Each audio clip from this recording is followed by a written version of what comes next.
My business failure story video 2. അപ്പോൾ ഇന്ന് പറയാനുള്ളത്, ഞാൻ ഒമാനിൽ വന്നിട്ട് ആകെ ഷോക്കായിരുന്നു. ഒമാനിൽ തന്നെ ഏറ്റവും ഉള്ള ഏരിയയിലായിരുന്നു.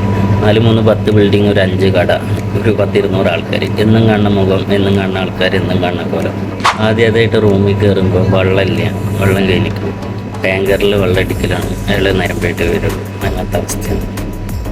പെട്ട് എന്ന് ഉറപ്പായി. ഫസ്റ്റ് ടൈം കടയിൽ വന്നു, കുഴപ്പമില്ല. പക്ഷെ ഞാൻ ഉദ്ദേശിച്ച ആംബുലൻസോ ഞാൻ ഉദ്ദേശിച്ച സിറ്റുവേഷനോ ഞാൻ ഉദ്ദേശിച്ച ഒന്നുമല്ല.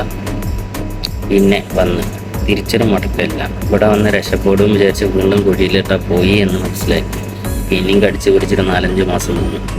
പ്രവാസികൾ എന്ന് പറഞ്ഞാൽ തന്നെ ഒരു പ്രത്യേക കഴിവാണ് ഫുഡ് ഉണ്ടാക്കാൻ. അപ്പോൾ ഞാൻ അത്യാവശ്യം ചെറുതായിട്ടൊക്കെ ഫുഡ് ഉണ്ടാക്കും. അപ്പോൾ ഒരു ദിവസം ഞാൻ എൻ്റെ മലയാളിക്ക് ബിരിയാണി വെച്ചെടുത്തു. പക്ഷേ ആ ബിരിയാണി കുറച്ചൊന്നും ചിക്കനൊക്കെ ഉടഞ്ഞു പോയി. ഞാൻ ഐസിൽ ഇറച്ചിച്ചോറ് പറഞ്ഞിട്ട് കൊടുത്ത് മൂപ്പർക്ക് ഇഷ്ടപ്പെട്ട് നന്നായിട്ട് പറഞ്ഞു. പിറ്റത്തെ ദിവസം തന്നെ എൻ്റെ മൂപ്പർക്ക് ഒരു കോഫി ഷോപ്പ് ഉണ്ട്, അവിടേക്ക് മാറ്റി. ഞാൻ ഒരു കൊല്ലം ഏകദേശം അവിടെ വർക്ക് ചെയ്തു. ഞാൻ ഏകദേശമൊക്കെ ഒന്ന് പഠിച്ചു വന്നു.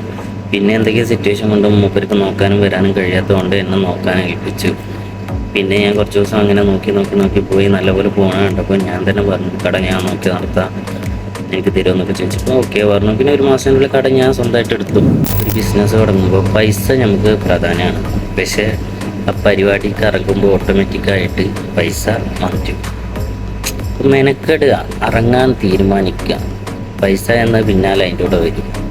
അത് നമ്മൾ സീനാക്കുക വേണ്ട. അപ്പോൾ ഞാൻ അങ്ങനെ തുടങ്ങി. അത് ഇതേപോലെ 3-4 മാസം ഇങ്ങനെ നല്ലപോലെ പോയി. ഇപ്പം ഉള്ളതിനും വെച്ചിട്ട് നല്ല കച്ചവടവും നല്ല ലാഭം ഉണ്ടായി. ഇപ്പോൾ നല്ലതായി. ഞാൻ മുതലാളി, ഞാൻ ഒമാനത്തെ കടയിൽ മുതലാളി എന്നൊക്കെ വീട്ടുകാർക്കൊക്കെ പറയുമ്പോൾ വലിയതാണ്. നാട്ടിൽ മൊത്തം പറഞ്ഞിറങ്ങിക്കണം വീട്ടുകാരൊക്കെ. പിന്നെ പ്രശ്നമില്ല.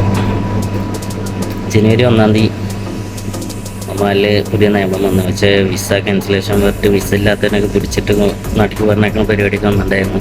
അതിൽ ഞങ്ങൾ ക്യാമ്പ് ബേസിക്കായിട്ടാണ് ഈ കോഫി ഷോപ്പുള്ളത്. ഈ ക്യാമ്പ് ബേസിക്കായിട്ട് കോഫി ഷോപ്പ് ഉള്ളത് കൊണ്ട് തന്നെ 4000 പേരോളം ക്യാൻസൽ അടിച്ചു. ഞങ്ങൾക്ക് അത്ര ആൾക്കാരുടെ കച്ചവടമാണ് അവിടെ ഇല്ലാതായത്. ഒറ്റയടിക്ക് കച്ചവടം ഇട്ടും അവിടെ പോയി.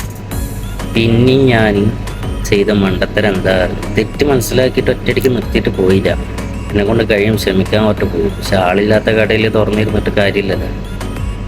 ഒരു മാസം കൂടി നിന്ന് വീണ്ടും റെൻറ്റ് കട കാര്യങ്ങളൊക്കെ ആയിട്ട് കുറച്ച് കടവും കളിയായി. എന്നാലും ഞാൻ വിട്ടുകൊടുത്തില്ല. ഇപ്പോൾ കുഴപ്പമില്ല. ഇപ്പം ഞാൻ നല്ലപോലെ പോകും. എൻ്റെ കടവും കളിയും വീടി ഇനി 2 മാസത്തിനുള്ളിൽ ഞാൻ നാട്ടിലെത്തും.